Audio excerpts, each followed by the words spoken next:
Saudara-saudari yang kami kasih di dalam Tuhan Yesus Kristus, mengucapkan selamat berhari Tuhan, selamat pagi.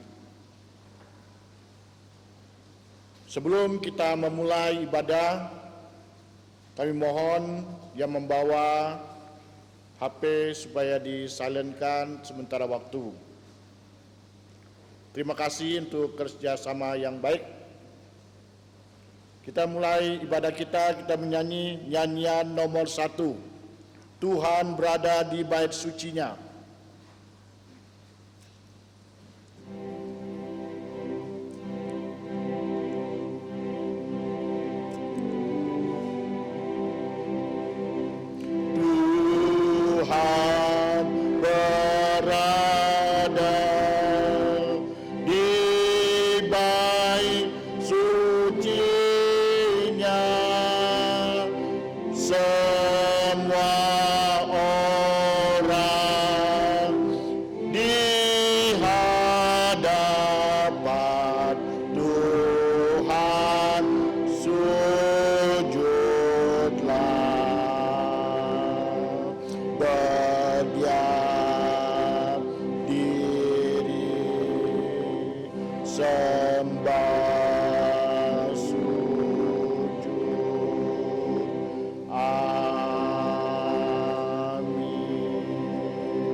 Saat teduh kita dimulai, kita bacaan kita yaitu dari Mazmur 100 ayat 1 dan 2. Mazmur untuk korban syukur. Bersorak-soraklah untuk Tuhan, hai seluruh bumi. Beribadahlah kepada Tuhan dengan sukacita. Datanglah ke hadapannya dengan sorak-sorai. Amin. Saat teduh selesai. Saya mengundang jemaat untuk bangkit berdiri. Kita menyanyi nyanyian nomor 14. Sungguh besar Kau Allahku. Dalam bahasa Inggris yaitu nomor 49.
kita berdoa. Bapa Surgawi, Allah pencipta langit dan alam semesta, kembali kami seluruh anak-anak-Mu bersyukur oleh karena keagungan, kebaikan Tuhan, pertolongan Tuhan, kami boleh melewati sepekan dengan sukacita. Pagi ini kami bersyukur kami dibawa di rumah Tuhan untuk berhari Tuhan.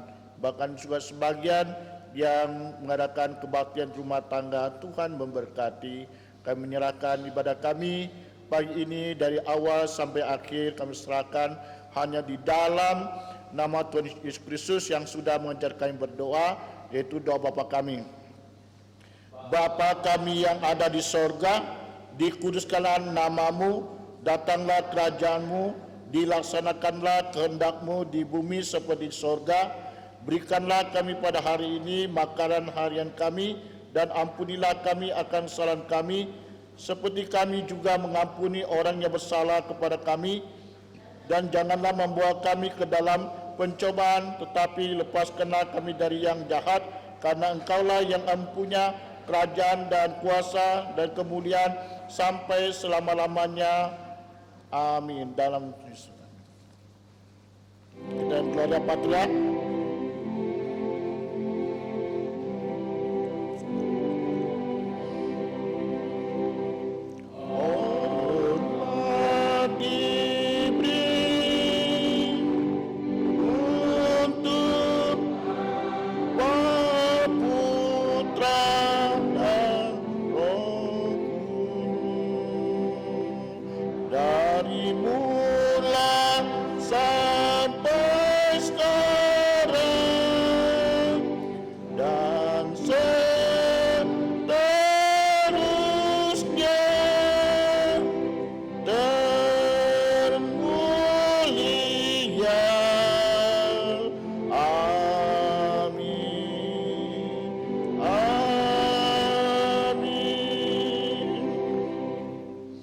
Jemaat kami persilakan duduk kembali.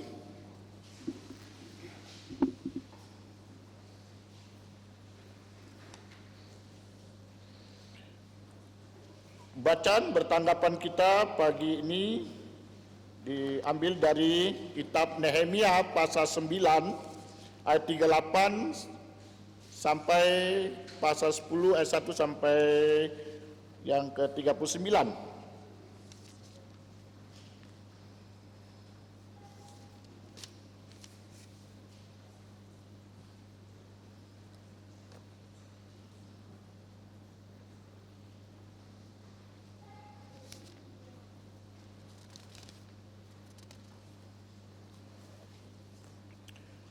Nehemia pasal 9 ayat 38 sampai pasal 10 ayat 1 sampai 39. Saya baca ayat pertama, jemaat baca ayat kedua dan 3 ayat terakhir, kita sama-sama membaca.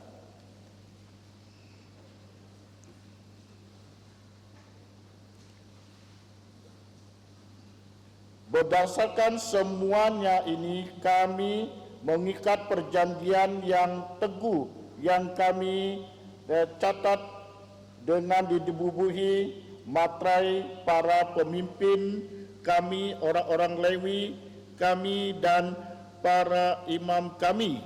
Yang membubuhi materai adalah kepada kepala daerah Nehemia bin Hakaya, Zedekia, Seraya, Asaria, Yeremia, Pashur, Amazia, Malkia, Hatus, Sebaya, Maluk, Harim, Meremnot, Obadya, Daniel, Ceneton, Baruk, Gesulam, Abia, Miryamin, Maaya, Bilgai, dan Semaya.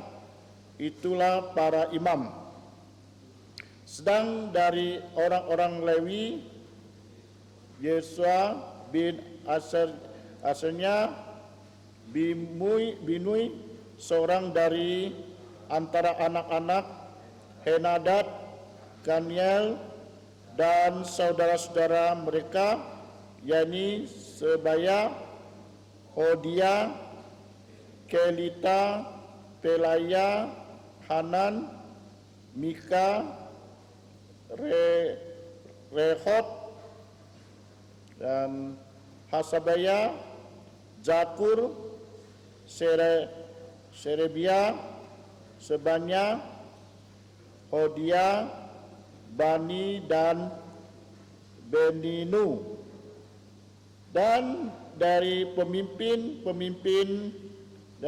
bangsa Parus, Pahat Moab, Elam, Jatu, Bani, Buni, Agab, Bebai, Adonia, Biwai, Adin, Ater, Iskia, Azur, Hodia, Hasum, dan Bezai, Harib, Anatot, Nebai, Mapias, Mesulam, Hezir, Mesezabel, Zadok, Yadua, Pelaca, Hanan, Anaya, Hosea, Anania, Hasu, Halobes, Filha, Sobek, Rekhub, Hasabna, Maaseya, Ahia, Hanan, Anan, Maluk, Harim, dan Ba'ana. Dan orang-orang yang lain, yakni para imam dan orang-orang Lewi, para penunggu pintu gerbang, para penyanyi, para budak di bait Allah, dan segala orang yang memisahkan diri dari penduduk negeri untuk patuh kepada hukum Allah, dan serta istri mereka, anak-anak lelaki dan anak-anak perempuan mereka, begitu juga semua orang yang cukup dewasa untuk mengerti, menggabungkan diri dengan saudara-saudara mereka, yakni pemuka-pemuka mereka itu. Mereka bersumpah kutuk untuk hidup menurut hukum Allah yang diberikan dengan perantaraan Musa, hamba Allah itu, dan untuk tetap mengikuti dan melakukan segala perintah Tuhan, yakni Tuhan kami, serta segala peraturan dan ketetapannya. Pula kami tidak akan memberi anak-anak perempuan kami kepada penduduk negeri ataupun mengambil anak-anak perempuan mereka bagi anak-anak lelaki kami. Dan bila mana penduduk negeri membawa barang-barang dan berbagai-bagai gandum untuk dijual pada hari Sabat, kami tidak akan membelinya dari mereka pada hari Sabat atau pada hari yang kudus. Dan kami akan membiarkan begitu saja hasil tanah pada tahun yang ketujuh dan tidak akan menagih sesuatu hutang. Pula kami mewajibkan diri untuk memberi tiap tahun sepertiga sikal untuk ibadah di rumah Allah kami, yakni untuk roti sajian, untuk korban sajian yang tetap, untuk korban bakaran yang tetap, untuk hari-hari Sabat, bulan-bulan baru, dan masa raya yang tetap, untuk persembahan kudus dan korban-korban penghapus dosa untuk mengadakan pendamaian bagi orang Israel serta segala pekerjaan di rumah dan Allah kami. Pula dengan membuang undi kami, yakni para imam, orang-orang Lewi dan kaum awam, menetapkan suatu cara untuk menyediakan kayu api. Kayu itu harus dibawa ke rumah Allah kami secara bergilir oleh kaum keluarga kami pada waktu-waktu tertentu setiap tahun, supaya di atas mezbah Tuhan Allah kami ada api yang menyala seperti tertulis dalam kitab Taurat. Lagi pula, setiap tahun kami akan membawa ke rumah Tuhan hasil yang pertama dari tanah kami dan buah sulung segala pohon. Pun kami akan membawa ke rumah Allah kami, yakni kepada para imam yang menyelenggarakan kebaktian di rumah Allah kami, anak-anak sulung kami dan anak-anak sulung ternak kami, seperti tertulis dalam kitab Taurat, juga anak-anak sulung lembu kami dan kambing domba kami, dan tepung jelai kami yang mula-mula, dan persembahan khusus kami, dan buah segala pohon dan anggur dan minyak akan kami bawa kepada para imam ke bilik-bilik rumah Allah kami, dan kepada orang-orang Lewi akan kami bawa persembahan persepuluhan dari tanah kami, karena orang-orang Lewi inilah yang memungut persembahan persepuluhan di segala kota pertanian kami. Seorang imam, anak Harun, akan menyertai orang-orang Lewi itu bila mereka dan memungut persembahan persepuluhan, dan orang-orang Lewi itu akan membawa persembahan persepuluhan daripada persembahan persepuluhan itu ke rumah Allah kami, ke bilik-bilik rumah perbendaharaan, karena orang Israel dan orang Lewi harus membawa persembahan khusus daripada gandum, anggur dan minyak ke bilik-bilik itu. Di situ ada perkakas tempat kudus pula para imam yang menyelenggarakan kebaktian, para penunggu pintu gerbang dan para penyanyi kami, dan tidak akan membiarkan rumah Allah kami. Amin. Berbahagialah kita yang membaca, merenungkan, melakukan firman Tuhan. Selanjutnya kita akan menyanyi nyanyian 86. Kita menyanyi nyanyian 86.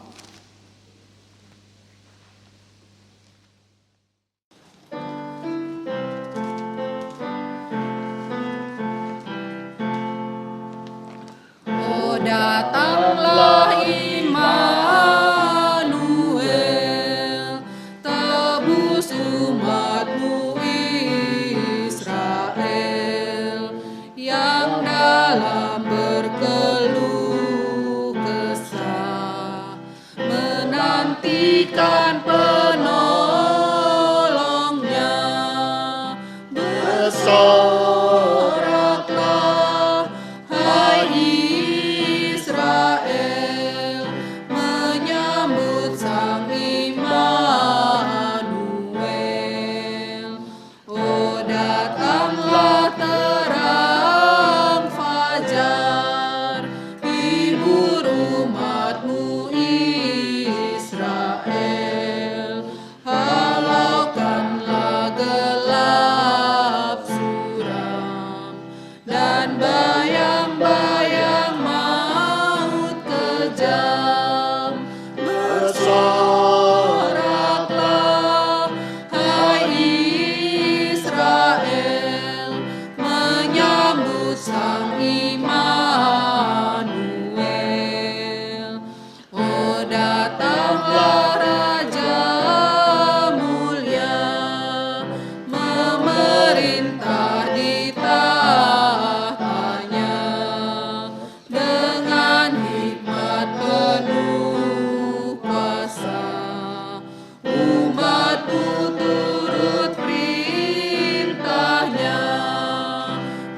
Bersoraklah, hai Israel, menyambut Sang Immanuel.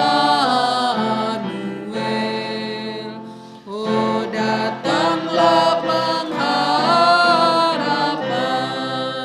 menyatukan umat Tuhan, menghapuskan permusuhan, beri damai dan pengharapan. Bersoraklah, hai Israel, menyambut Sang Immanuel.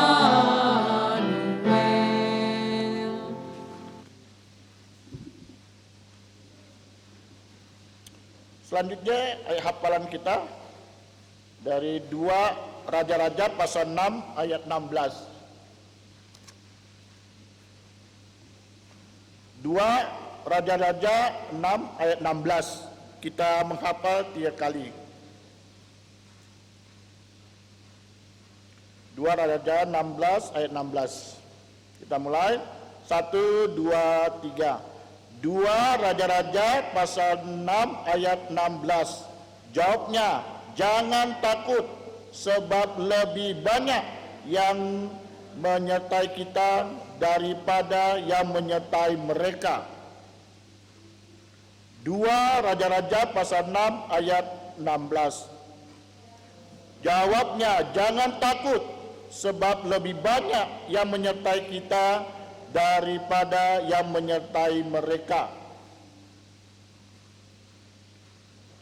2 Raja-Raja pasal 6 ayat 16. Jawabnya, jangan takut sebab lebih banyak yang menyertai kita daripada yang menyertai mereka.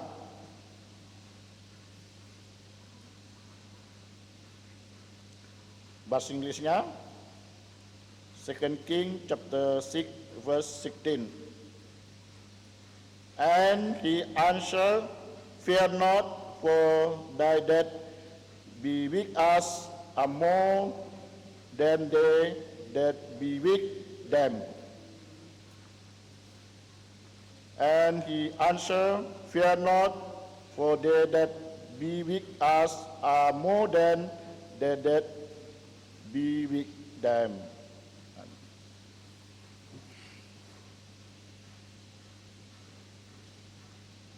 Berikutnya kita melihat warta gereja.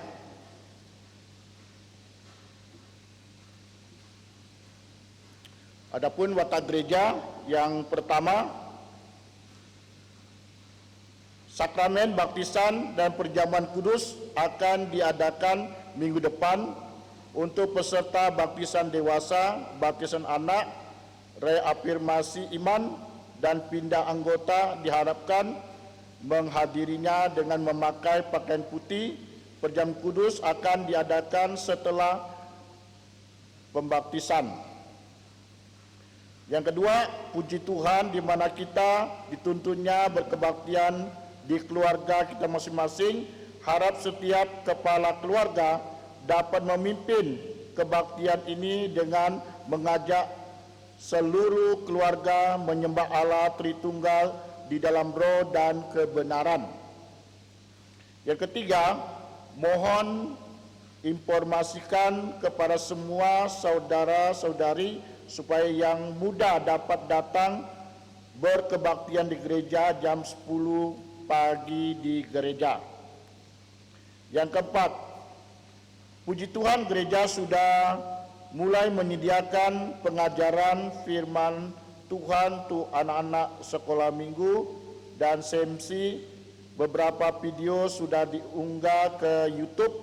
Harap para kepala keluarga dapat menggunakan pengajaran firman ini untuk semua anak-anaknya. Yang kelima, Sekolah Kristen Karpari membuka pendaftaran siswa-siswi baru tahun ajaran 2021-2022. Yang keenam, doakan pembelajaran jarak jauh TK Kristen Karpari dan SD Kristen Kalpari supaya anak-anak dan guru sehat dan berhikmat, belajar dan mengajar ilmu dan hikmat firman Tuhan. Doakan ulangan umum anak-anak SD Kristen Kalpari yang akan dimulai pada tanggal 20 November. 30 November ya. Sini ada klip sedikit ya. 30 November.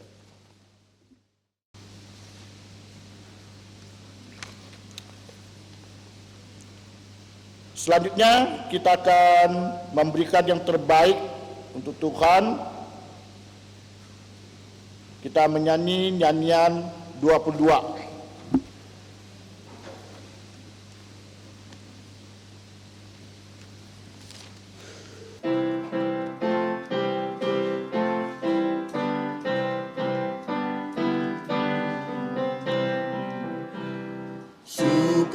Sukacitaku sembahkan hanya pada Tuhanku. Jantungku bagaikan bunga mekar karena sinarnya. Awan maut ketakutan dianyakan olehnya. Beri padaku sukacita, jantungku dicerahkan. Langit, bumi, alam semua menyatakan mulianya. Bintang malaikat menyanyi, mengitari tahtanya.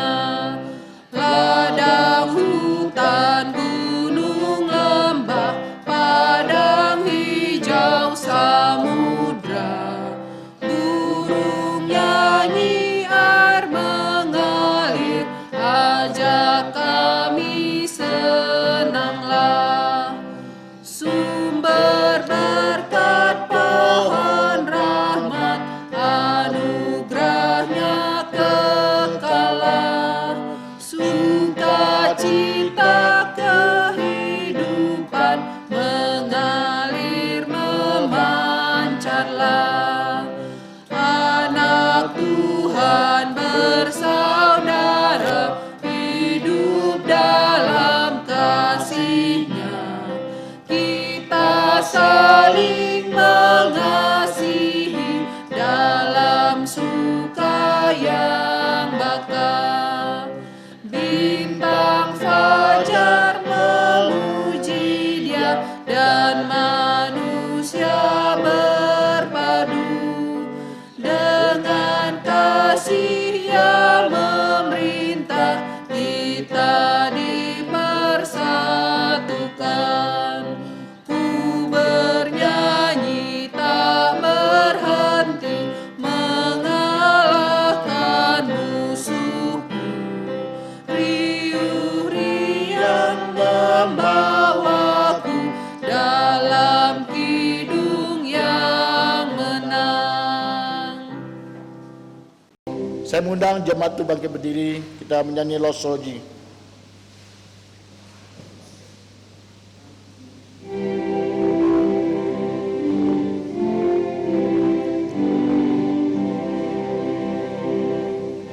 Puji Allah sumber berkat, puji Dia semua ciptaannya, puji Dia para malaikat,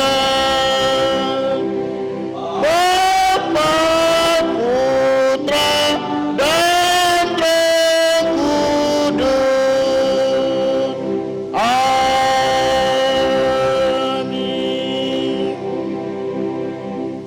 Mari kita berdoa. Bapa surgawi, sekali kami datang pada Engkau dan bersyukur di mana Tuhan sudah menolong, memimpin dan memberkati kami Di pagi hari ini kami menyerahkan persembahan kami. Kiranya Tuhan ajari kami untuk mempersembahkan hidup kami sebagai korban hidup yang berkenan kehadirat Tuhan. Kiranya persembahan dapat dipakai untuk pelayanan di tempat ini, dan kiranya nama Tuhan dimuliakan dan tinggikan. Kami menyerahkan untuk pengurus mengenai keuangan, Tuhan berikan hikmat, dan semuanya adalah untuk kemuliaan Tuhan. Hanya di dalam nama Tuhan Yesus Kristus kami berdoa bersyukur. Amin. Bersilakan duduk kembali.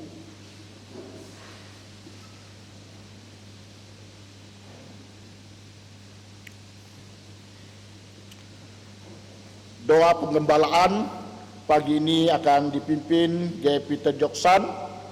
Khotbah yang akan disampaikan Jakaria Suartono dengan tema wujud nyata pembaruan hidup.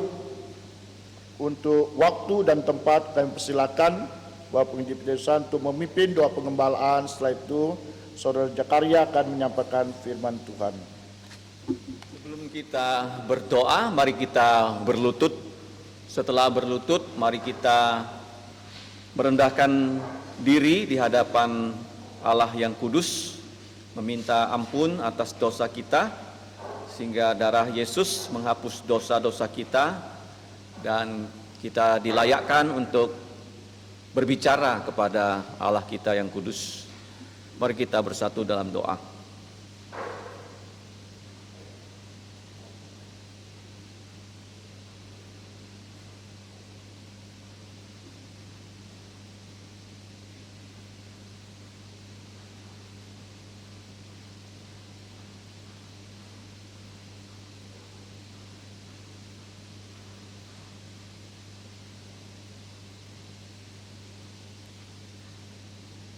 Allah Bapa kami yang Tahakwa, yang Maha Tahu, yang Maha Hadir, bahkan Maha Kuasa.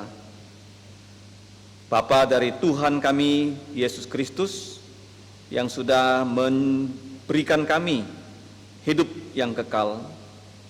Ya Bapa, kami pada pagi ini datang menghadap tahta-Mu yang kudus dengan sukacita besar, karena pada hari Minggu ini untuk mengingat kebangkitan Tuhan Yesus dari kematian, setelah Ia disalibkan, setelah Ia dikuburkan, Ia telah mengalahkan maut pada hari Minggu. Karena itu ya Bapa, Engkau mengumpulkan kami ke dalam rumah-Mu untuk kebaktian pagi. Tetapi kami sadar kami adalah manusia-manusia yang sudah berdosa kepada Engkau, karena kami sudah berdosa melalui pikiran, perkataan, dan perbuatan. Tetapi kami juga mengingat akan janji-Mu. Kalau kami mengaku dosa-dosa kami, Engkau adalah Allah yang setia dan adil, maka Engkau akan menyucikan semua pelanggaran kami. Dengan darah Yesus Engkau menghapus dosa-dosa kami, walaupun merah seperti kirmizi. Engkau akan menguduskan kami menjadi putih seperti salju. Ya Bapa, pada pagi ini kami anak-anak yang sudah Engkau tebus dengan darah Tuhan Yesus, dalam kebaktian pagi ini mau berdoa untuk gereja-Mu ini. Karena gereja-Mu inilah yang telah didirikan oleh Tuhan Yesus. Kami orang-orang percaya adalah gereja-Mu.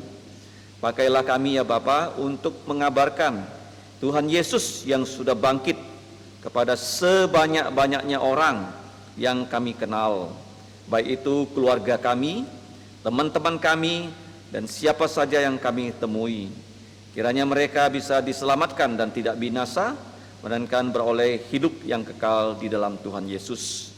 Ya Bapa, Engkau menolong pelayanan gereja-Mu ini di masa adaptasi kebiasaan baru. Engkau melindungi bukan hanya jasmani kami, tapi juga rohani kami, supaya gereja-Mu ini baik di Kubur Raya, di Sungai Raya Dalam, bahkan di Siantan, semua anak-anak-Mu tetap dapat bertemu untuk berkebaktian, bukan hanya di gedung gereja, di pos PI, tapi juga kebaktian keluarga di rumah masing-masing, bahkan juga untuk kebaktian anak dan juga CMC melalui video anak, Engkaulah yang menuntun.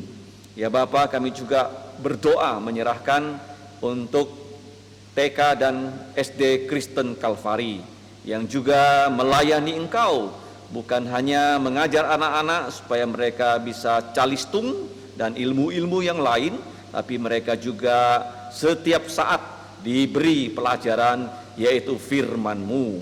Engkau membuka lubuk jantung dari anak-anak supaya mereka bisa menerima Tuhan Yesus. Bukan hanya mereka diselamatkan, tapi keluarga mereka, ayah mereka, ibu mereka, kemudian sanak saudara mereka, semuanya bisa percaya Tuhan Yesus. Ya Bapak, saat ini juga di kelas ada 2 kebaktian yang sedang berlangsung. Kebaktian usia indah dan juga anak-anak yang bersekolah minggu. Kami bersyukur ya Bapak, karena walaupun dalam masa pandemik ini, di Gada PKK ini masih dapat berlangsung pertemuan-pertemuan untuk meninggikan dan memuliakan nama-Mu. Semua ini adalah Engkau yang atur ya Bapa. Kami juga saat ini mau menyerahkan semua kami yang sudah datang.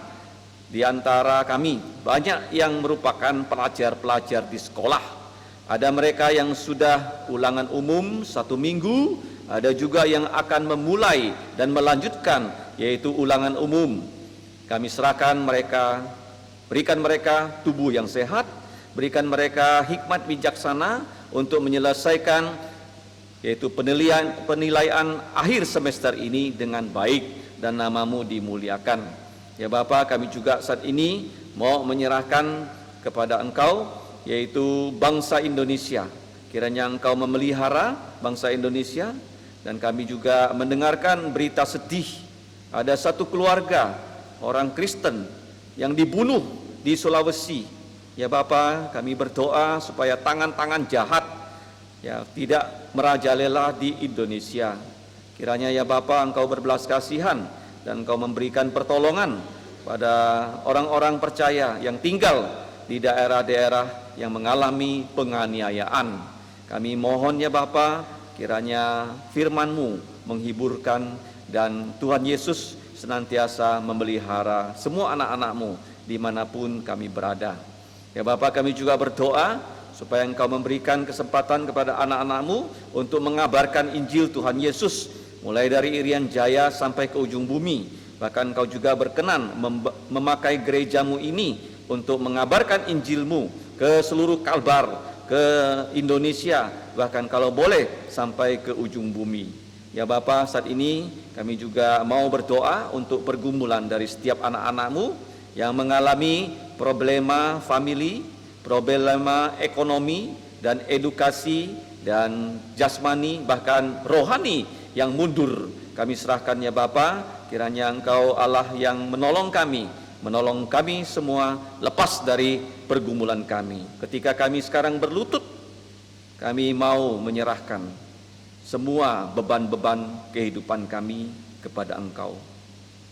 Engkau Allah yang Maha Tahu, tapi sekaligus Allah yang berbelas kasihan, bahkan Allah yang senang sekali menolong kami untuk menunjukkan kuasa-Mu tidak pernah berubah. Dahulu, kemarin, sekarang, bahkan selama-lamanya.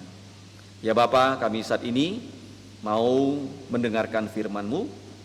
Tadi kami sudah dengan panjang lebar membaca firman-Mu. Kami berdoa untuk saudara Zakaria, berikanlah dia hikmat Roh Kudus supaya dia bisa menyampaikan kepada kami semua firman-Mu. Dan kami juga berharap lubuk jantung kami semua Engkau jadikan sebagai tanah yang subur, khususnya yang belum percaya Yesus bisa percaya Yesus setelah mendengarkan firman-Mu. Kami yang sudah percaya diberikan kekuatan kebangkitan Tuhan Yesus melalui firman-Mu. Jadikanlah kami ya Bapa pelajar-pelajar firman yang baik, dan juga jadikanlah kami pelaku bahkan pewarta firman-Mu untuk memuliakan nama-Mu, nama Putra-Mu, dan nama Roh Kudus. Demikianlah ya Bapa, kami berdoa dan berterima kasih hanya di dalam nama Tuhan Yesus. Amin. Saya mengucapkan selamat pagi kepada Bapak Ibu saudara-saudari yang terkasih di dalam Tuhan. Kita bersyukur hari ini, hari Sabat Tuhan, kita bisa beribadah kepada Tuhan. Dan saya mengajak kita kembali membuka Alkitab kita dari Nehemia. Nehemia pasal yang ke-10. Namun kita akan mulai dari Nehemia pasal 9 ayat 38. Dan tema yang akan saya bahas hari ini adalah wujud nyata dari pembaharuan hidup. Pembaharuan hidup seperti yang kita tahu adalah sesuatu hal yang sangat penting. Kenapa? Karena kalau kita yang sudah lama percaya Tuhan Yesus, tapi hidupnya tidak pernah diperbaharui, hidup kita masih sama seperti dahulu, hidup kita tidak membawa dampak untuk orang lain, artinya hidup kita sebenarnya masih hidup yang lama. Kita masih mengenakan manusia yang lama dan kita tidak berubah sama sekali. Tidak ada hal yang kita perbaharui. Padahal kita tahu dan kita sudah belajar dari Nehemia 8 bahwa saat kita mengerti Alkitab, firman Tuhan, secara otomatis kita harusnya berubah. Secara otomatis kita harus mengambil sebuah tekad untuk melakukan firman Tuhan. Seperti Nehemia, di kitab Nehemia kita tahu, kita sudah mempelajari dari pasal yang pertama, bagaimana Nehemia mendengar kabar bahwa tembok Yerusalem hancur, dan Nehemia segera melakukan tugasnya, pelayanannya, sampai akhirnya tembok itu bisa berdiri. Dan dalam prosesnya banyak sekali masalah, baik tantangan dari luar, tantangan dari dalam. Tapi atas penyertaan Tuhan, tembok itu selesai. Dan hal yang penting selanjutnya adalah bukan hanya fisik tembok yang diperbaharui, tapi setiap orang harus diperbaharui secara rohani. Makanya Ezra datang membuka kitab dan semua orang mendengarkan firman Tuhan dibacakan loh. Dan bukan main-main, berjam-jam dibacakan, 6 jam dibacakan, dan mereka diberi pengertian dan mereka akhirnya mengerti akan firman Tuhan. Tapi kalau hanya mengerti, tidak ada respon apa-apa, itu percuma. Kita hanya simpan sendiri. Otak kita penuh, tapi tidak ada respon sama sekali. Makanya di pasal 9 kita belajar bagaimana respon mereka. Mereka mengakui dosa mereka, mereka menyesal atas dosa nenek moyang mereka. Kenapa? Karena mereka tahu mereka sudah menentang Tuhan. Dan selama 70 tahun, banyak hal yang harusnya mereka lakukan, mereka tidak bisa lakukan. Makanya penyesalan demi penyesalan mereka katakan. Mereka menyesal atas segala hal yang mereka lakukan. Tapi penyesalan saja, sampai penyesalan ingin bertobat, itu juga tidak cukup. Ini seperti setiap minggu kita diberitakan firman dan kita merasa, iya ya itu saya banget, saya terkena dan sudah, saya menyesal, sudah. Itu seperti pembaharuan kita setengah, belum sama sekali. Jadi bukan hanya kita harus dengar atau baca, kita juga harus mengerti firman. Setelah kita mengerti firman, kita harus respon. Ketika firman menegur kita menyesal, bertobat. Tapi tidak sampai di situ, kita harus juga berubah, melakukan sesuatu atas penyesalan kita. Misalnya kita suka berbohong, dan kita tahu dari firman Tuhan kita tidak boleh berbohong. Dan kita menyesal, aduh Tuhan maaf saya sudah berbohong. Tapi kalau kita hanya bilang, saya sudah berbohong Tuhan ampuni saya, tapi kita tidak berubah, itu sama aja bohong. Makanya Nehemia pasal 10 penting untuk memberikan kita contoh.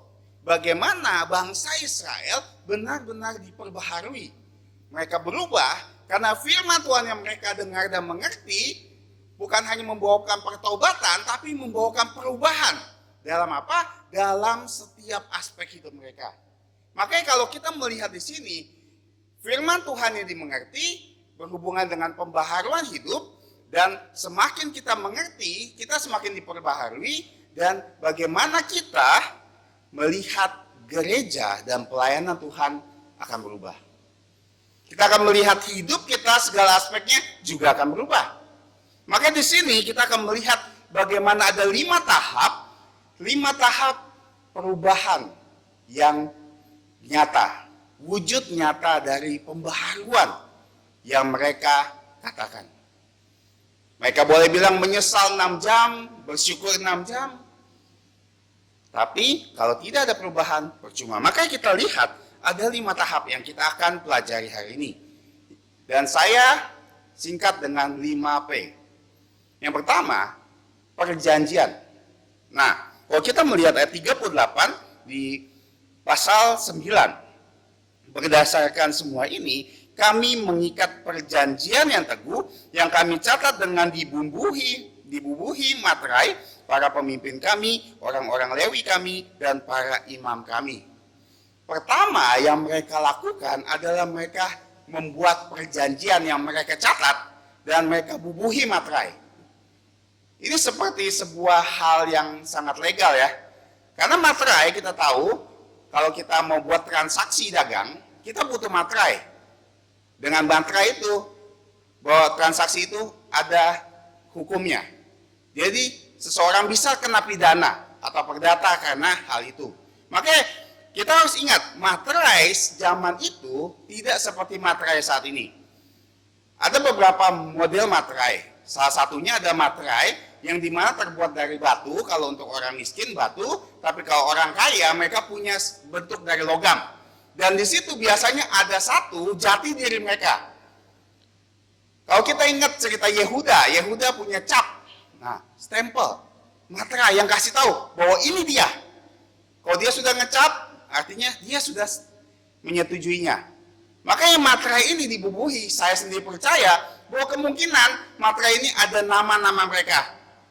Makanya di sini dijelaskan kami catat perjanjian yang teguh dan yang membubuhi materai di sini ada banyak orang. Tapi garis bawahnya adalah para pemimpin. Pertama dari Nehemia dan Zedekia. Nehemia seperti yang kita tahu ada gubernur. Dan di sini Nehemia dan asistennya, kemungkinan Zedekia ini asistennya, mulai menandatangani seperti tanda tangan, memateraikan tanda bahwa dia setuju, dia berjanji. Dan kemudian dilanjutkan dengan para imam, 21 kepala imam, dan dilanjutkan dengan 9 sampai 13 orang-orang Lewi, dan ayat 14 sampai 27 pemimpin-pemimpin bangsa atau pemimpin-pemimpin kaum keluarga. Semua pemimpin ini setuju dan sependapat bahwa kami sekarang bertekad bahwa firman Tuhan yang kami mengerti, yang kami dengar, kami akan lakukan. Ini adalah janji. Jadi hal yang pertama harus kita teladani saat kita merespon firman Tuhan. Apapun firman Tuhan itu, apakah firman Tuhan itu membangun kita atau firman Tuhan itu menegur kita harus respon dengan sebuah janji. Tentu kita sebagai manusia kita tidak bisa berjanji sembarang berjanji. Karena firman Tuhan katakan, jangan bersumpah kalau kamu tidak bisa menepatinya. Tapi kamu bisa berjanji kepada Tuhan tentang apa yang ingin kamu ubah. Misalnya kamu suka otak kita, misalnya pikirannya kotor, perkataan kita jahat, kelakuan kita tidak baik, kita bisa berjanji sama Tuhan, Tuhan, saya ingin berubah, saya ingin lebih baik lagi. Kita bisa mulai berjanji kepada Tuhan. Atau kita berjanji, Tuhan saya ingin membaca Alkitab setiap pagi dan malam. Saya ingin berdoa lebih rajin lagi.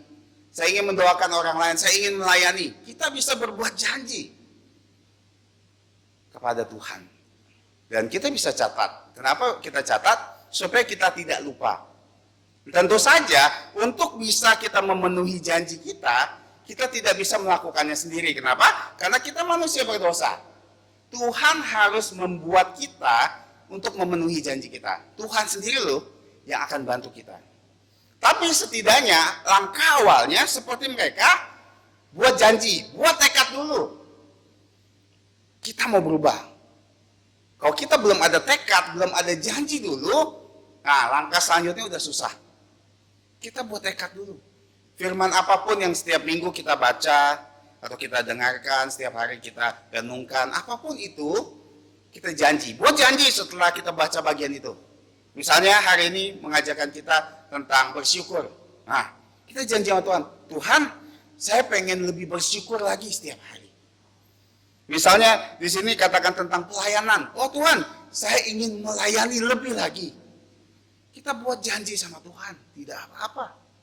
Ini bentuk tekad kita. Itu cara kita meresponi. Dan di sini ada satu garis bawah yang kita tidak lupa, bahwa mereka ini adalah pemimpin. Artinya, tekad untuk melakukan firman Tuhan harus dimulai dari kita sebagai pemimpin. Siapa aja pemimpin? Semua kita pasti jadi pemimpin atau sedang memimpin. Kita punya adik, nah kita pemimpin untuk adik-adik kita. Kita jadi guru, kita pemimpin untuk murid-murid kita. Kita jadi ibu, pemimpin untuk anak-anak kita. Kita jadi suami, kita pemimpin untuk seluruh keluarga kita. Kita bos di tempat kita usaha, kita pemimpin di anak buah kita. Kita di gereja, kita pemimpin untuk orang di gereja. Pemimpin. Makanya pemimpin ini perannya sangat penting. Kalau pemimpin ini tidak punya contoh yang baik, tidak kasih tekad yang baik, tidak kasih janji yang baik, maka anak buahnya susah untuk mengikutinya. Dan kita semua harus melakukannya artinya. Karena setiap orang di bawah kita melihat kita loh. Kalau kita bilang, ayo kita baca Alkitab tiap hari, tapi kita sendiri tidak pernah baca Alkitab, jangan harap orang yang di bawah kita ikut kita loh. Kalau kita ingin mengajarkan anak kita berdoa, kita harus berdoa. Mengajar bersyukur, kita harus bersyukur. Apapun yang kita ingin terapkan kepada semua di bawah kita lakukan dulu.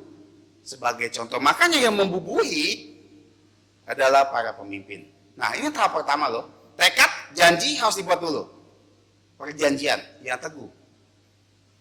Kita harus lakukan. Yang kedua, kalau kita melihat setelah kita berjanji, apa yang harus kita lakukan? Di sini di ayat 28 sampai 29, di sini dikatakan kita memisahkan diri, pemisahan Alkitab.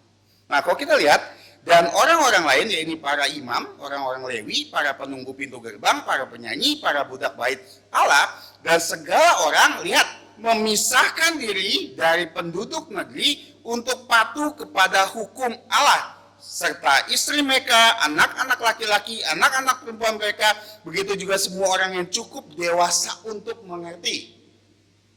Mereka memisahkan diri dari penduduk negeri. Nah, tapi di balik pemisahan itu, ada juga di ayat 29, tapi mereka menggabungkan diri dengan saudara-saudara mereka, yaitu pemuka-pemuka mereka. Mereka bersumpah kutuk untuk hidup menurut hukum Allah yang diberikan dengan perantara Musa. Jadi hal kedua yang harus kita tiru adalah memisahkan diri, pemisahan Alkitab. Nah, kita kadang-kadang sering punya hal negatif ya. Kalau ada orang misahin diri sendiri, itu orang eksklusif tuh. Dia grup sendiri. Tapi sebenarnya kalau kita contohkan sebuah pernikahan, laki-laki menikah dengan perempuan, sebenarnya perempuan itu memisahkan diri dengan laki-laki lain. Dan laki-laki ini memisahkan diri dengan perempuan lain. Supaya apa? Supaya suami dan istri bisa benar-benar satu. Tidak bisa suami tidak memisahkan diri dengan perempuan yang lain. Kenapa? Karena mau menjaga kekudusan dengan suami atau istri. Jadi pemisahan itu sebenarnya ada bagaimana kita secara total, secara mutlak untuk mengasihi pasangan. Atau di sini dalam konteks ini mengasihi Allah. Kenapa kita harus memisahkan diri dari dunia? Karena firman Tuhan katakan persahabatan dengan dunia adalah permusuhan dengan Allah. Kamu tidak bisa mencintai Mamon dan mencintai Allah. Kamu harus pilih salah satu. Maka pemisahan diri di sini terhadap penduduk negeri. Kenapa? Karena penduduk negeri adalah penyembah-penyembah berhala. Kalau mereka tidak memisahkan diri dengan penyembah berhala, mereka akan ikut menyembah berhala. Dan ini sebenarnya terjadi sebelum mereka dibuang ke tanah Babel. Terjadi. Mereka tidak memisahkan diri, mereka kawin campur sehingga penyembah berhala terjadi. Di sini intinya pemisahan diri. Kenapa? Karena kita tidak mau dinodai. Kalau kita punya banyak buah kan, buah, dan ada satu buah itu bagus, sedangkan semua buah itu busuk karena banyak ulatnya. Apakah kita akan menggabungkan buah yang bagus itu ke dalam yang busuk? Enggak. Kita akan pisahkan dia. Kenapa? Supaya dia tidak jadi busuk, buah itu. Sama dengan kita loh. Kalau kita mau jadi orang yang taat sama firman Tuhan, kita mau jadi orang yang tidak suka mencuri, jangan bergabung dengan pencuri. Kalau kita mau kata-kata kita bukan kata-kata kotor, jangan ngomong sama orang-orang yang kata-katanya kotor. Kalau kita bilang, saya tidak mau menjadi penjudi, jangan gabung lagi sama penjudi. Saya tidak mau merokok, jangan gaul sama orang yang merokok. Sesederhana itu loh. Untuk apa? Supaya menjaga diri kita. Tentu kita tidak bisa isolasi bilang, saya pokoknya nggak mau gaul sama orang bukan Kristen. Bukan seperti itu maksudnya. Tapi kita harus menjaga diri kita. Tahu batasannya di mana. Supaya apa? Supaya semuanya murni. Kita terjaga, pikiran kita terjaga, omongan kita terjaga. Kita harus pisahkan diri kita. Kenapa gereja kita memisahkan diri dari gereja lain? Kenapa kita tidak masuk ke dalam wadah gereja besar-besar? Kalau ada seminar gabungan gereja, kenapa kita nggak masuk ke sana? Karena banyak gereja sudah hancur. Sudah busuk. Mau gereja kita ikut busuk? Tiba-tiba nanti ada band. Kenapa? Karena kita ikut gereja yang lain. Masuk ke dalam gereja kita. Makanya kita menjaga namanya pemisahan Alkitab. Sesuatu yang berhubungan dengan ibadah dengan Tuhan. Karena ini penyembah berhala ya. Kita usahakan pisah. Bahkan nanti kalau kita lihat dalam perdagangan pun mereka berpisah loh. Tapi berpisah tidak hanya berpisah. Maksudnya tidak cukup sampai situ. Seperti yang saya ilustrasikan suami dan istri. Suami berpisah, memisahkan diri dari wanita lain. Istri memisahkan diri dari perempuan lain. Bukan berarti mereka sudah begitu aja. Mereka harus mendekatkan diri antara suami dan istri. Makanya kalau kita memisahkan diri dari orang berdosa, orang yang tidak percaya Tuhan Yesus, kita harus gabungkan diri dengan orang yang percaya Tuhan Yesus. Maka di sini katakan mereka menggabungkan diri. Kenapa? Supaya perkataan kita bagus, firman Tuhan yang dibicarakan, supaya apa? Kelakuan kita bagus. Karena kita menuruti firman Tuhan. Ini penting, pemisahan diri. Kalau kita sudah bertekad, saya tidak mau berbohong lagi misalnya. Sederhana. Maka kita harus pisahkan diri dengan orang yang suka bohong, yang kata-katanya kotor. Supaya apa? Supaya kita kemudian menggabungkan diri dengan saudara seiman kita. Dan di sini dia kasih sebuah contoh pemisahan bukan hanya dari perempuan penduduk negeri, tapi dikatakan dalam pernikahan mereka loh. Nah, di ayat 30, pula kami tidak akan memberikan anak-anak perempuan kami kepada penduduk negeri ataupun mengambil anak-anak perempuan mereka untuk anak laki-laki kami. Artinya gini, penduduk negeri mereka berjanji untuk tidak menikahkan anak laki-laki atau perempuan mereka dengan penduduk negeri. Kenapa? Karena mereka punya penyembahan berhala. Mereka tidak percaya Tuhan Yesus. Mereka tidak mau anak-anak mereka dan mereka sendiri menjadi penyembah berhala. Dan ini sederhana untuk kita aplikasinya. Satu, untuk kita yang masih single,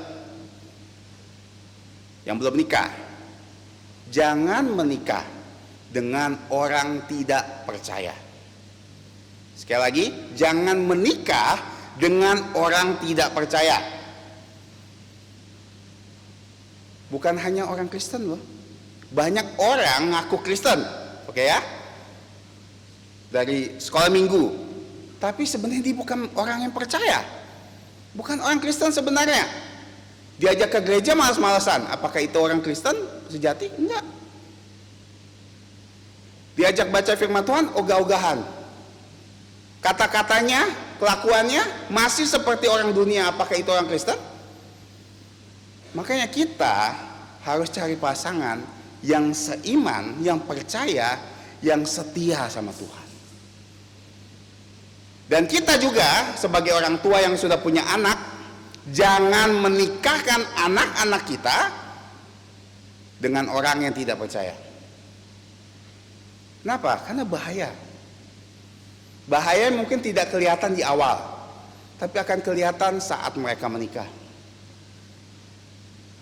2 Korintus pasal 6 katakan, jangan kamu menjadi merupakan pasangan yang tidak seimbang dengan orang-orang percaya. Apa persamaan terang dengan gelap? Dan ini ada 6 yang lain. Bagaimana dibandingkan orang tidak percaya dengan orang percaya. Sederhananya seperti ini, satu masuk surga, satu masuk neraka. Kedua, pikiran orang percaya ingin menghormati Tuhan. Orang tidak percaya ingin memuaskan diri, hawa nafsu dan segala macamnya. Kita bisa bayangkan, misalnya kita menikah dengan pembisnis. Dia tidak mau ke gereja hari Minggu dan kita mau ke gereja. Sudah beda dan terjadi pertengkaran. Kita mau anak kita sekolah di sini, tapi dia mau sekolah di sini.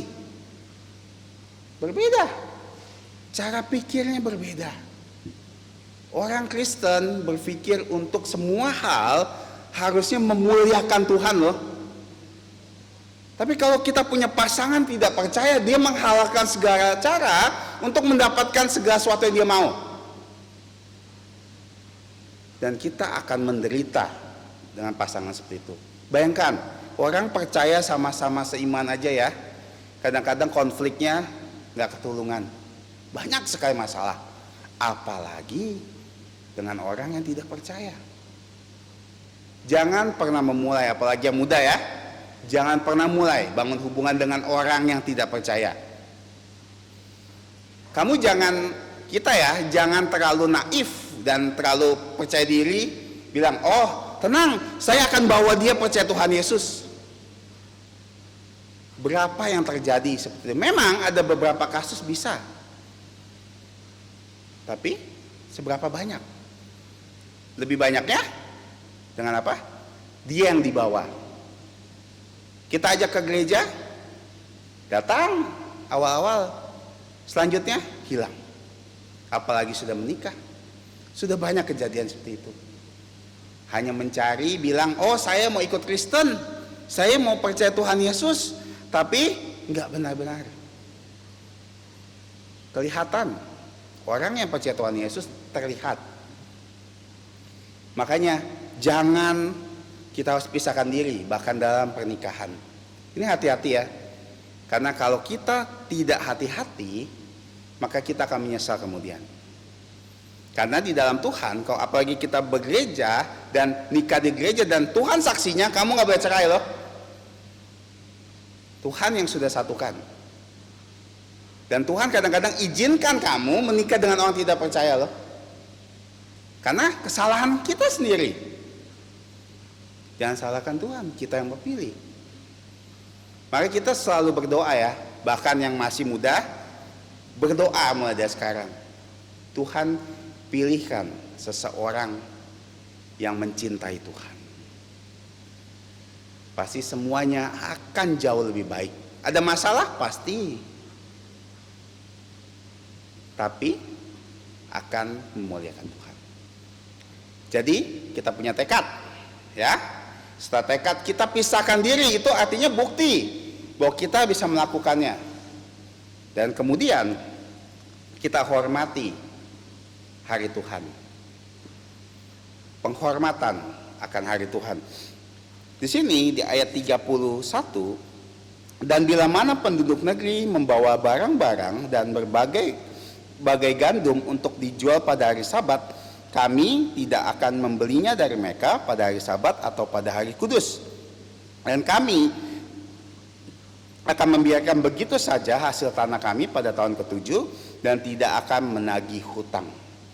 Nah, ini menunjukkan cinta dari bangsa ini kepada Tuhan. Mereka bilang, saya sudah pisahkan diri dan saya menggabungkan diri dengan orang percaya. Langkah selanjutnya apa?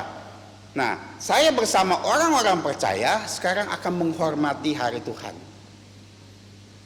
Penghormatan hari Tuhan itu penting. Di sini dikatakan, mereka ya, sederhananya tidak akan berdagang, tidak akan berbisnis, tidak akan bekerja pada hari Sabat.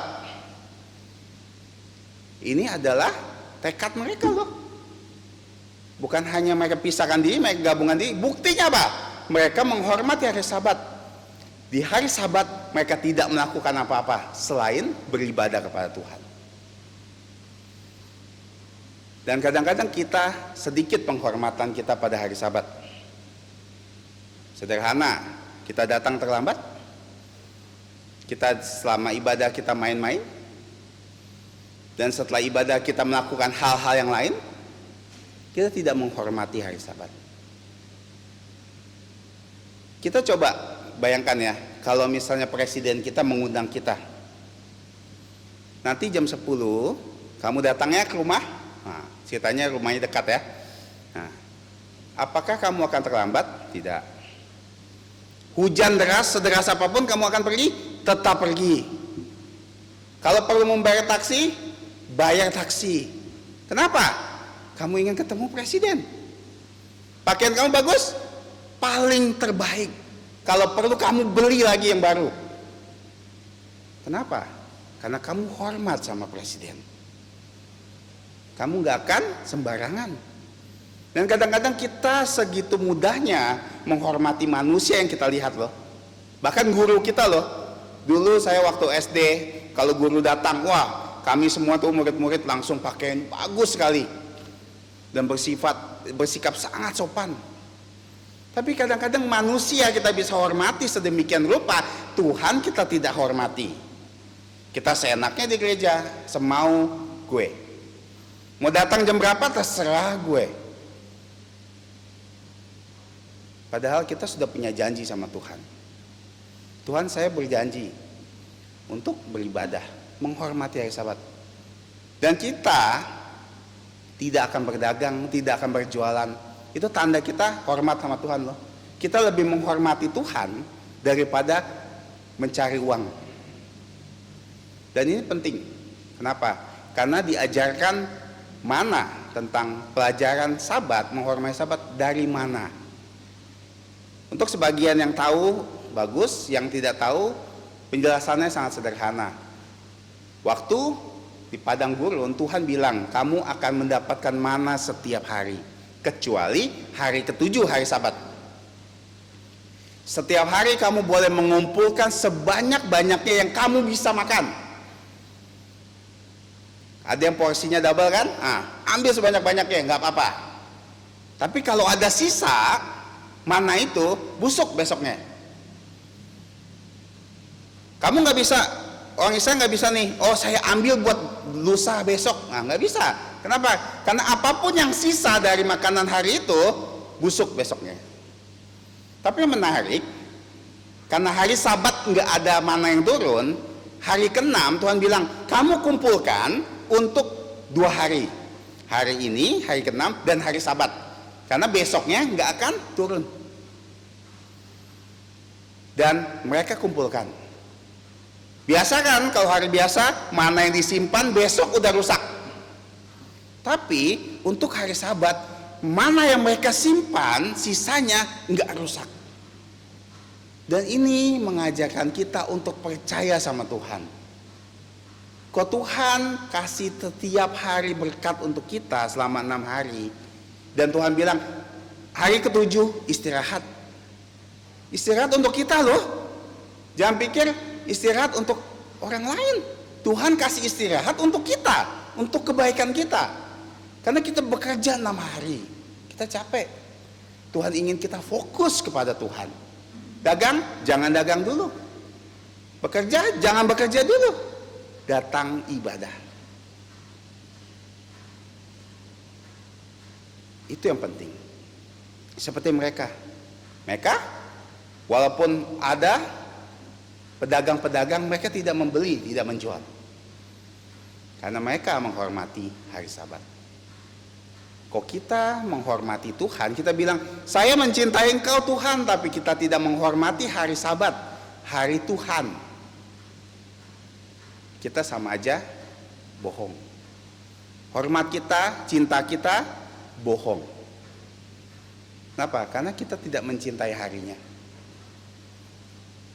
Dan di sini bukan hanya itu loh, tekad yang mereka lakukan bukan hanya itu. Lihat, hari hasil pada tahun ke-7 mereka tidak ambil. 1 tahun penuh ya, mereka misalnya bertani, ya kan? 1 tahun penuh, tahun ke-7 mereka tidak ambil loh, tidak panen. Buat siapa? Buat orang-orang miskin ambil. Rugi gak? Enggak. Kalau dari sudut pandang manusia, 1 tahun, omset 1 tahun kamu kasih orang, kamu gak ambil. Nah, tidak rugi. Karena mereka benar-benar punya tekad yang baik. Menghormati hari Tuhan. Dan dikatakan tidak menagih hutang. Kalau ada tahun ke-7, mereka bebaskan hutangnya. Lihat loh, kalau kamu benar-benar menghormati Tuhan, kamu melakukan pengorbanan loh. Nggak cuma bilang, saya datang hari Minggu, sudah cukup kan? Nah, tapi kamu lakukan pengorbanan. Kita mau bangun lebih pagi, kita coba bangun lebih pagi. Buat apa? Supaya kita tidak terlambat. Kita lakukan yang terbaik untuk persiapkan hari ini, hari yang spesial. Korbankan apa aja boleh. Yang penting itu tanda kita mengasihi Tuhan.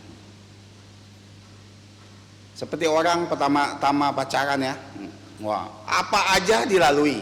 Mau jalan sejauh apapun, oke. Kenapa? Karena mengasihi pasangannya.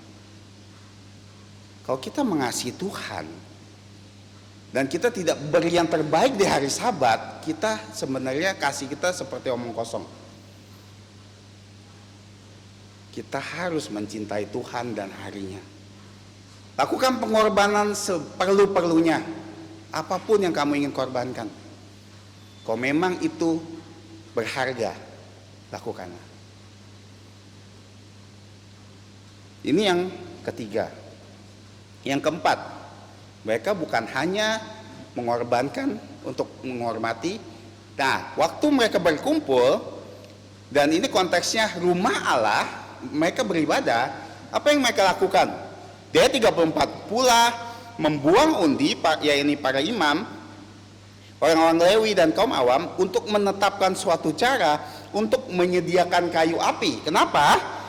Kayu api harus dibawa ke rumah Allah kami secara bergilir oleh kaum-kaum keluarga kami, supaya waktu-waktu tertentu setiap tahun, supaya di atas mezbah Tuhan Allah kami ada api yang menyala seperti yang tertulis dalam kitab Taurat. Nah, di sini menarik ya, mereka membuang undi untuk hanya mencari kayu. Kita mungkin mudah sekarang bilang mencari kayu, mungkin kita beli di toko bangunan kayu. Tapi untuk mereka mencari kayu, artinya mereka harus pergi ke hutan menebang kayu loh. Mereka mengumpulkan pohon-pohon dan mereka harus bersihkan supaya mereka potong-potong. Dan itu pekerjaan yang lama. Saya sendiri nggak bisa nebang satu batang kayu loh, batang pohon nggak bisa. Saya gergaji satu kayu aja lama sekali. Ini mereka harus lakukan sebanyak-banyaknya. Dan di sini yang menarik, mereka membuang undi. Kenapa ya? Saya percaya ini bukan karena nggak ada yang mau loh. Justru sebaliknya. Karena semua pengen melayani Tuhan. Saya aja, kami aja. Sampai nggak tahu siapa yang mau. Maka dibuang undi. Oke, kali ini kaum ini, keluarga ini. Kenapa? Karena mereka bersemangat untuk melayani Tuhan. Makanya tahap keempat, pelayanan kita akan berkembang. Kita akan mau melayani. Ada kesempatan apapun melayani. Kasih saya pelayanan ini, kasih saya pelayanan itu. Ini yang mereka lakukan loh. Makanya sampai pemimpinnya harus membuang undi. Oke lah, daripada ini buang undi. Karena semua ingin mengumpulkan kayu. Semua ingin melayani Tuhan. Apakah kita seperti mereka? Kita ditanya, pelayanan ini ya? Enggak lah, nanti dulu. Mungkin tahun depan. Dikasih pelayanan ini, enggak. Atau dikasih pelayanan bilang mau, tapi enggak konsisten. Semudah itukah? Dan seperti itukah kita melayani Tuhan? Kita enggak kasih yang terbaik. Tapi di sini katakan, mereka kasih yang terbaik loh. Sebaik-baiknya. Sampai mereka harus dibuang undi. Karena semua pengen. Saya berharap semua nih yang beribadah, baik di sini, di rumah, semua ingin melayani Tuhan. Dengan cara apa? Banyak sekali. Bahkan kadang pelayanan paling sederhana dilupakan. Misalnya berdoa untuk orang, membesuk orang, menanyakan kabar orang lain, memberi senyum kepada orang. Kadang-kadang kita selesai, kita pergi langsung kan? Kita kasih senyum, kita kasih salam kepada orang. Itu pelayanan-pelayanan sederhana. Pelayanan PA, lihat ada sampah di jalan pungut, itu pelayanan. Bahkan zaman online ini kita bisa melayani Tuhan dengan apa? Memutarkan video, kita downloadkan video, kita bagikan link video untuk mereka beribadah, banyak sekali. Jadi kalau kita sudah bergereja sampai saat ini dan tidak melayani, menjadi tanda tanya besar loh buat kita loh.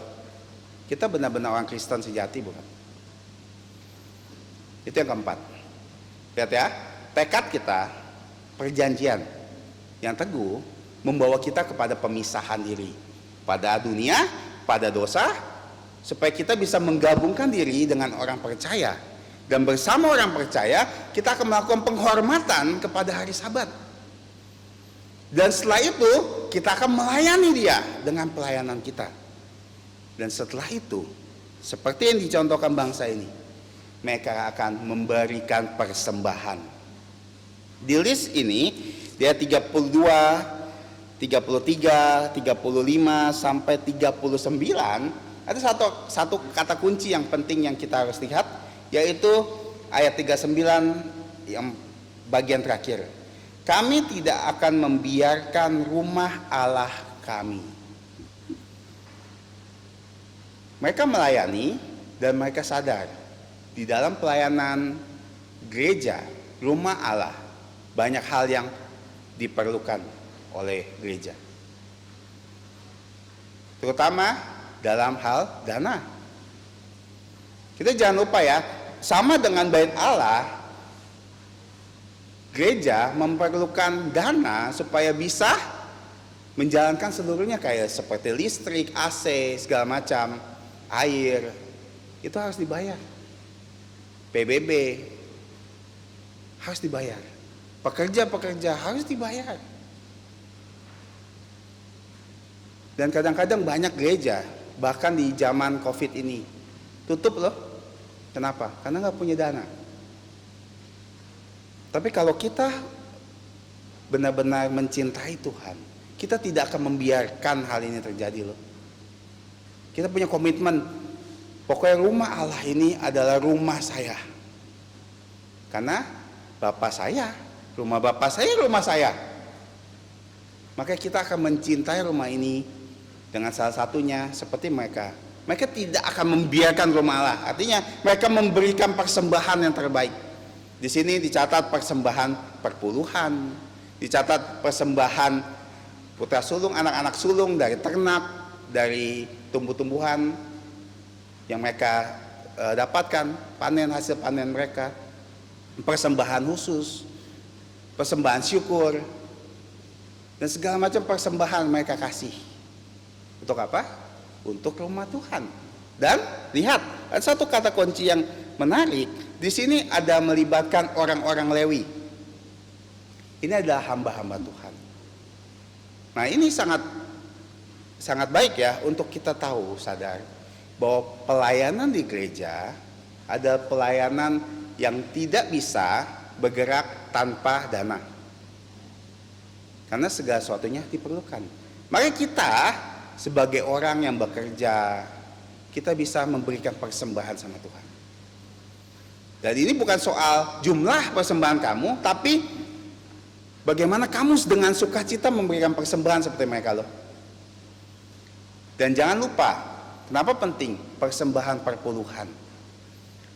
Banyak orang lupa menekankan perpuluhan, sangat penting. Kalau kamu sudah bekerja, kamu sudah usaha, kamu dapat uang jajan, kamu jangan lupa perpuluhan.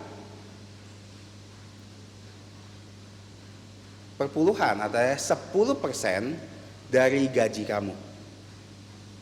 Misal kamu dapat gaji 1 juta, kamu harus kasih gereja 100.000 sebagai persembahan. Buat apa? Itu Tuhan yang mau. Karena itu hak Tuhan. Kitab Malaki bilang, kalau kamu tidak memberi perpuluhan, kamu itu merampok Tuhan loh. Karena itu punya Tuhan, bukan punya kita. 10% dari kita adalah punya Tuhan. Jadi kita harus bayar perpuluhan kita. Dan ini akan mengajarkan kita iman loh. Gaji kita bertambah jadi 2.200.000. Gaji kita 10 juta, 1 juta. Pendapatan kamu di usaha berapa? Ya 10% ya. Kasih buat Tuhan. Tuhan akan senang. Kenapa? Karena itu hak Tuhan. Dan kadang-kadang kita lupa kasih hak Tuhan. Karena kita berargumentasi sama Tuhan. Tuhan, saya nggak cukup kalau saya kasih 10% saya. Mana cukup? Kita nggak bisa berargumen sama Tuhan. Itu hak Tuhan. Kamu dapat 100.000 uang jajan atau 50.000 uang jajan dalam 1 bulan. Kasih 5.000 buat Tuhan. Buat persembahan, perpuluhan, itu baru namanya pengorbanan. Kalau kamu pertama kali bekerja, saya menyarankan kamu memberikan persembahan sulung. Kamu bekerja, gaji pertama kamu persembahkan sama Tuhan. Karena itu contoh yang diteladani bangsa Israel. Persembahan. Jadi kita akan memberikan semuanya untuk Tuhan. Bahkan kita bisa memberi persembahan waktu kita, kuota kita buat Tuhan. Persembahan. Jadi dari mendengar firman Tuhan, kita mengerti. Setelah kita mengerti, apa yang kita lakukan? Kita akan merespon. Antara kita menyesal dosa kita, atau kita akan bertambah semangat untuk melayani atau hidup lebih baik untuk Tuhan. Tapi tidak sampai itu. Setelah itu kita buat perjanjian dengan Tuhan. Perjanjian ini adalah janji kita buat kepada Tuhan supaya kita bisa melakukan firman Tuhan, melakukan apa yang kita dengar dan kita mengerti. Dan jika kita sudah berjanji, punya tekad, kita lakukan. Mulai dengan pemisahan Alkitab.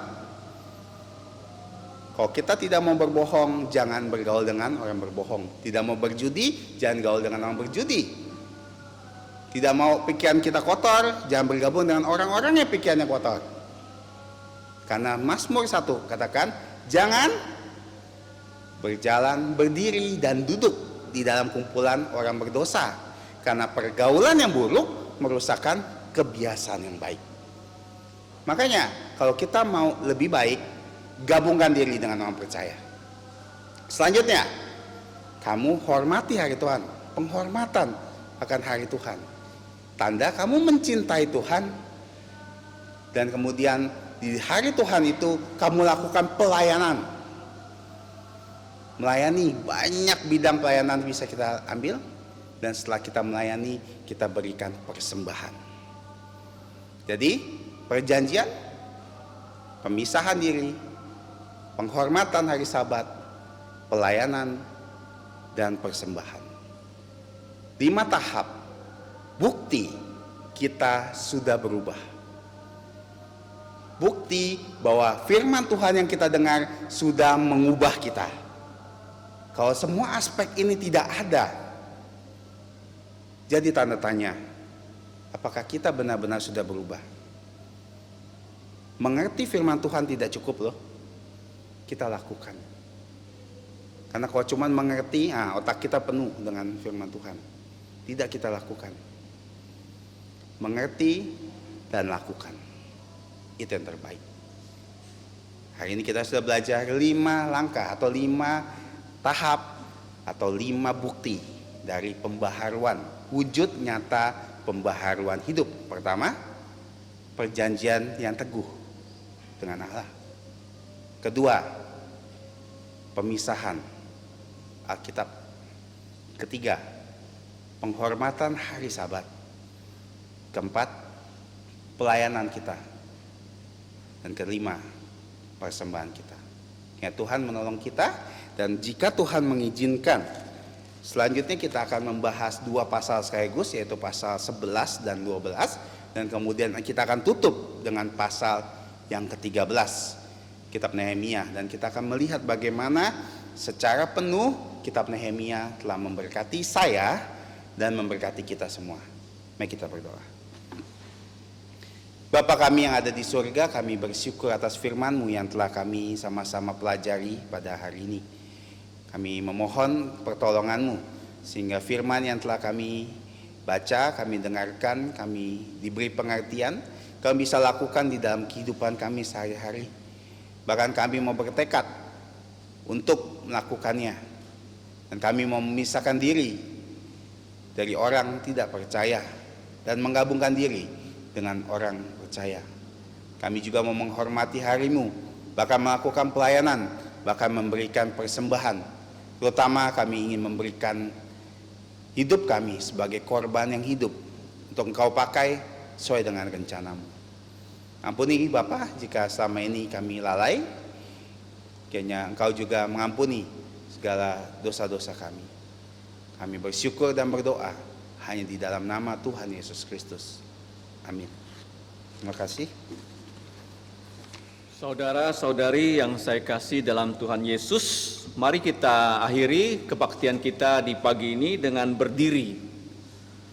Pujian kita yang terakhir adalah nomor 353. Hidupku ini aku serahkan. Take my life and let it be. 353.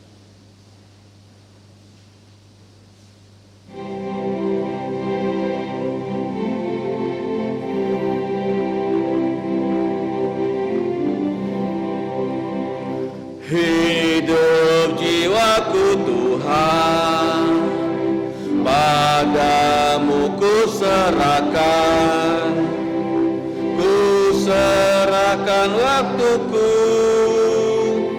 untuk membalas kasih-Mu, dibasuh di dalam darah-Mu, agar ku dijadikannya kudus. Segenap jiwaku, sepenuh jantungku, selamanya untuk-Mu. Seturut kehendak-Mu, kuasailah hidupku. Jantungku bait suci-Mu, Roh-Mu penuhi daku, dibasuh di dalam darah-Mu, agar ku dijadikannya kudus. Segenap jiwaku, sepenuh jantungku, selamanya untuk-Mu. Kasih-Mu membakarku, serahkan diriku, dan semua milikmu hanya serah padamu. Dibasuh di dalam darahmu,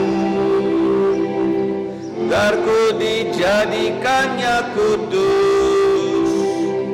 Segenap jiwaku, sepenuh jantungku, selamanya untukmu.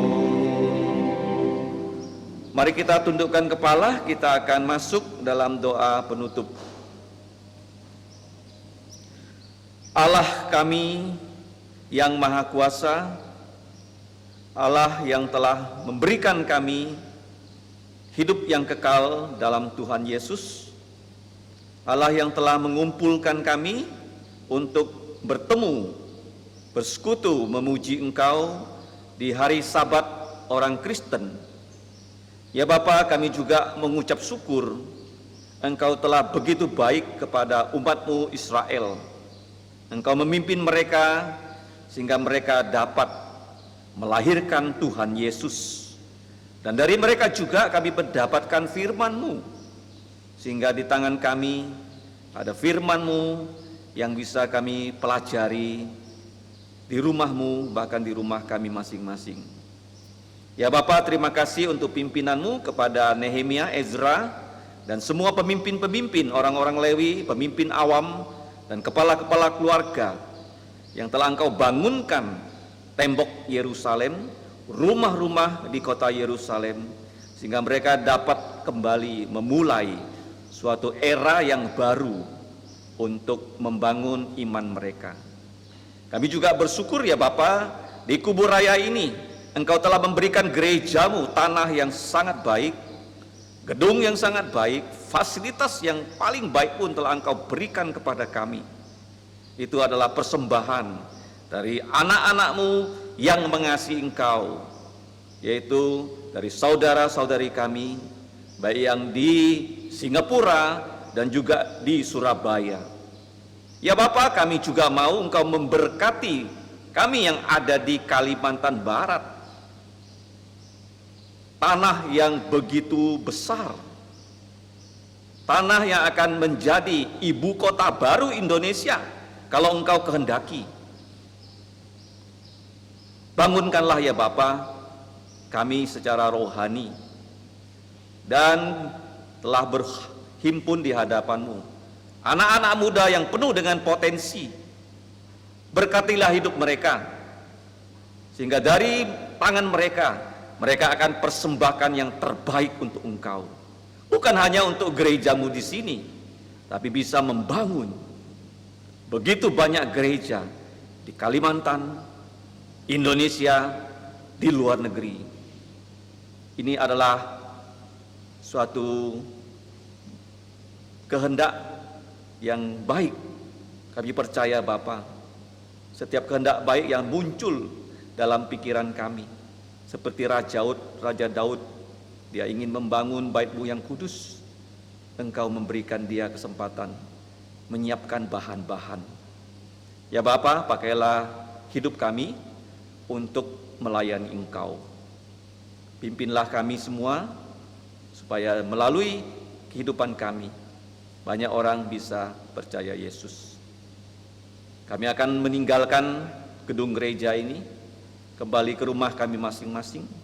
Kiranya setiap hari ketika kami belajar, ketika kami bekerja, kami mau mendapatkan pikiran baik seperti yang Kau berikan kepada Nehemia dan kawan-kawan. Sehingga dalam sisa hidup kami, sungguh-sungguh kami Engkau pakai untuk memuliakan nama-Mu.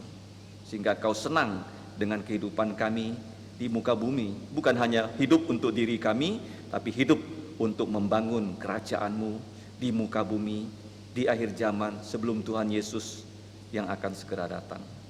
Demikianlah ya Bapa, kami berdoa, mengucap syukur hanya dalam nama Tuhan Yesus. Amin. Amin. Amin.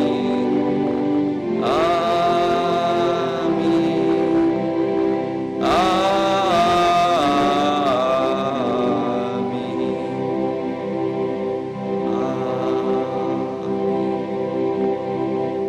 Silakan duduk. Saat teduh.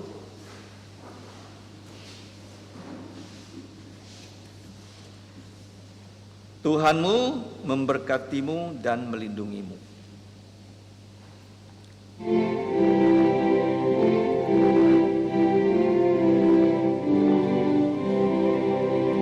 Tuhan memberkatimu.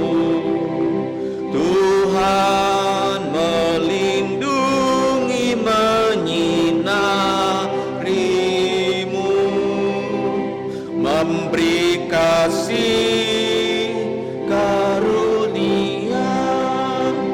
Tuhan menyinarimu dengan wajahnya,